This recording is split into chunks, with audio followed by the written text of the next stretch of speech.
Hi friends, I hope all is well.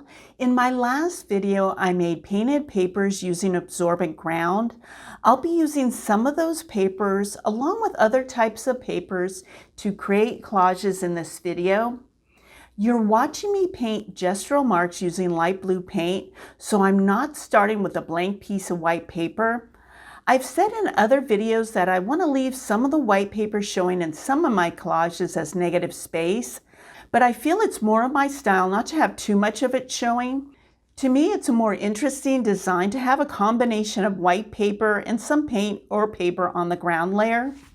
I typically don't create abstract landscape collages, but I was inspired by the shape and placement of the column trees in my neighbor's yard.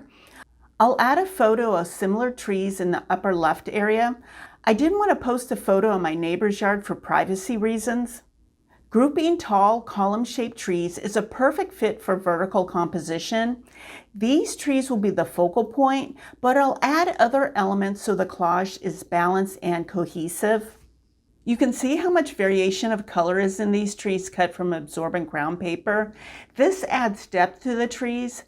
Since I usually don't create abstract landscapes, you'll see me recutting shapes and auditioning different painted papers to get the design idea in my head onto paper.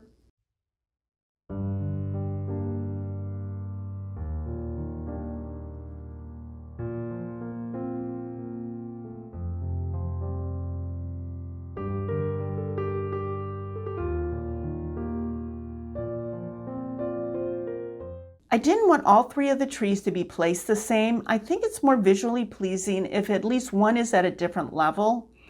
I'm choosing to place the tree on the right side slightly lower and slightly spaced apart from the others. You'll see me rearrange the placement of these trees a few times, especially when I start adding more elements. The next elements I wanted to add are brown, tall, and thin that loosely reference tree trunks, meaning I want to keep this landscape abstract, so I won't be placing these elements in the center of each tree. Instead, each of these brown elements will be placed slightly off-center behind the trees. The first brown paper was painted directly onto 60-pound drawing paper without absorbent ground. The second paper was made using absorbent ground. You can see the difference between the two painting techniques. Both will be used to add brown accents to the collage because they're painted differently.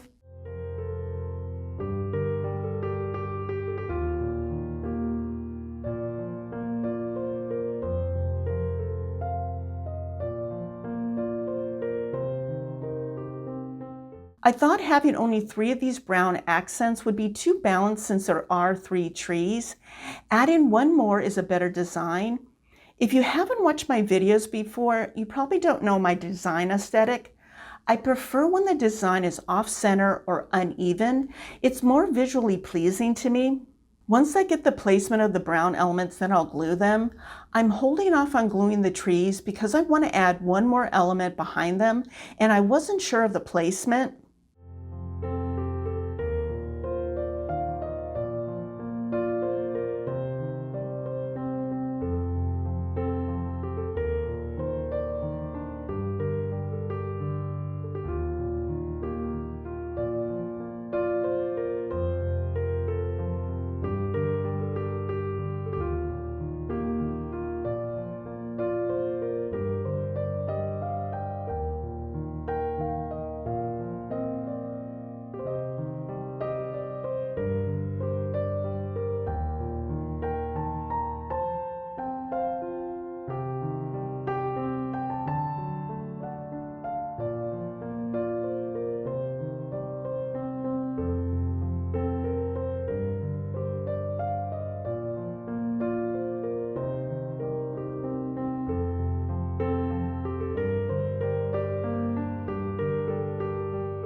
The additional element is the sun. I want to place it behind at least one of the trees. I wasn't sure of the size of it, so that's why I didn't glue any of the trees, to give myself some leeway on the placement. I'm using a compass to draw the initial shape of the sun, but I didn't want it to be perfectly round or cut with scissors. I just wanted to make sure it's the right size. I'm tearing the shape because the torn look of the sun will contrast with the cut edges of the trees and the trunk elements.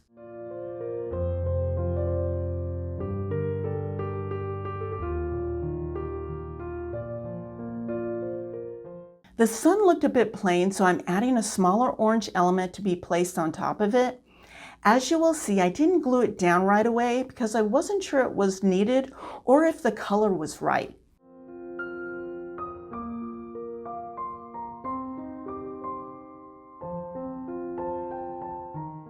To be honest, the sun looked a bit like a fried egg to me with the orange shape, and I wasn't sure if that would bother me.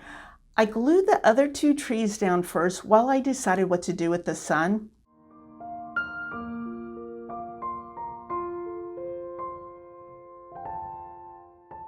I decided the orange color was too bright. The viewer's eye would be focused on it instead of the trees. I decided to use a lighter orange paper that wouldn't be as bright and would blend in a bit with the yellow color of the sun. I wanted the orange element to add just a slight accent of color. Once that was fixed, it was time to glue the sun and the remaining tree in place.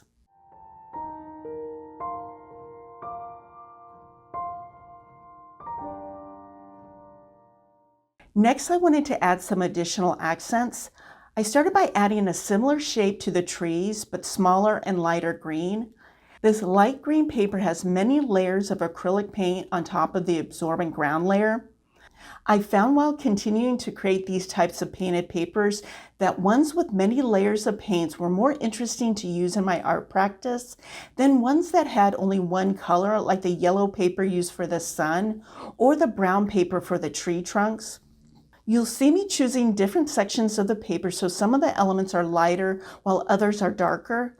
I wanted to continue to add depth to this collage, even in the smaller accent elements. I'll add music while you watch me finish adding these accents, then come back for the next step.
Now that the light green elements are in place, I wanted to take the design a step further by adding even smaller elements. I'm doing this step to reinforce the trees as a focal point. Also, I'm choosing to use yellow and orange papers used for the sun to add more depth, balance, and cohesiveness to the design of the collage.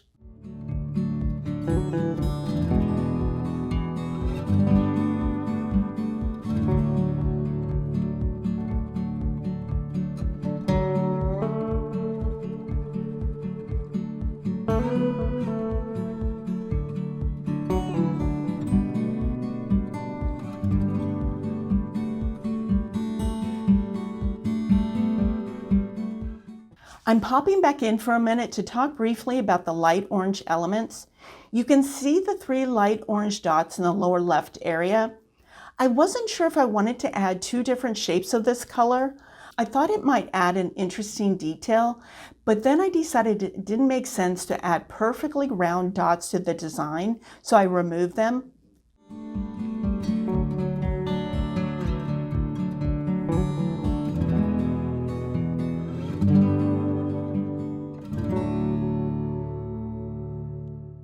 Here's the finished abstract landscape collage. I definitely had to push myself outside my comfort zone to create it. I'm glad I added the gestural light blue marks on the white paper. Leaving it white or painting a solid light blue ground would not have been as interesting. I'm also glad that I switched out the dark orange paper for the light orange paper as the accent for the sun. As I mentioned, adding the smaller yellow and orange accents improve the overall depth, balance, and cohesiveness of the design. I like adding grayscale versions of my collages so you can easily see the different values. I achieved one of my artistic goals, which is to have more light and dark values and less midtones. I wanted to show one more way to use absorbent ground painted papers when collaging. I'm using this paper as a ground layer, so I'll be collaging on top of it. It has a beautiful variation of green colors. I made it by starting with the layer of gesso, which is needed for the absorbent ground to adhere to the paper. Next layer is a mixture of absorbent ground and medium green acrylic paint. Next, I came in with a bright yellow acrylic paint.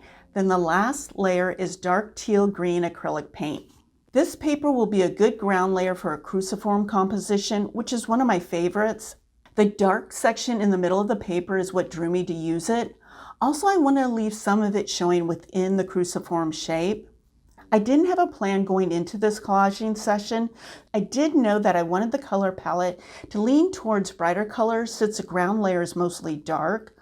Also, I wanted the composition to be off-center and uneven. Since the ground layer leans dark in value, I'm starting with adding light value papers to add contrast right away. I'm using these light color papers to map out the design. These papers will be the main elements that I'll work around to build the collage. As you'll see soon, I made changes to the placement and shapes as I added more papers. Also, you'll notice that I left some of the papers unglued until I was happy with the placement, then glued them in place with soft gel matte medium. This is how I work when I don't have a set design idea ahead of time. As I continue to create this collage, I'm being mindful of using papers that have different values to balance the design. Also cutting the papers in different sizes and shapes.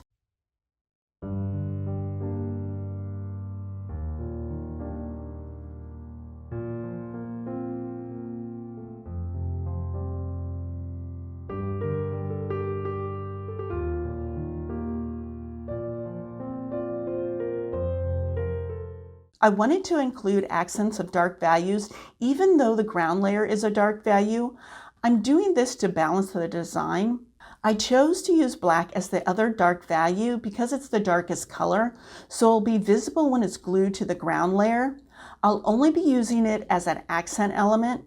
Instead of gluing the vertical aqua element as is, I decided to glue other papers that will be the same area to it. This will make it easier to cut all the pieces the same width.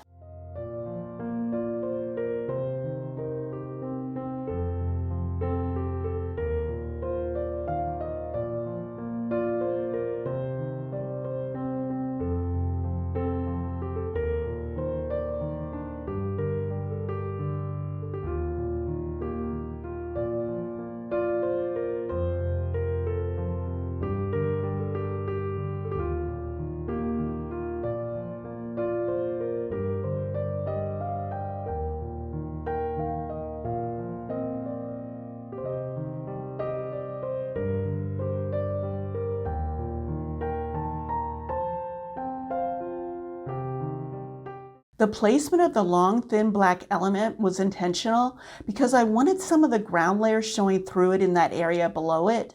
Besides wanting more of the ground layers showing because I like it, it helps to create a cohesive design.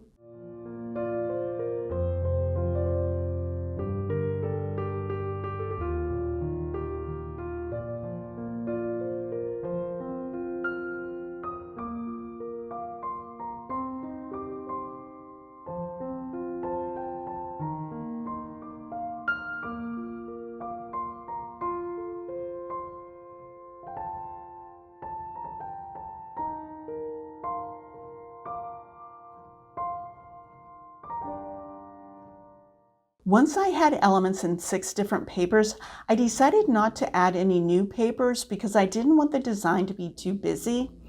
I focused on using the same 6 papers and cut them in different sizes and shapes. At this point, I'll add music while you watch me finish this collage. I'll come back to discuss it and the grayscale version.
This is a detailed and complex cruciform composition collage.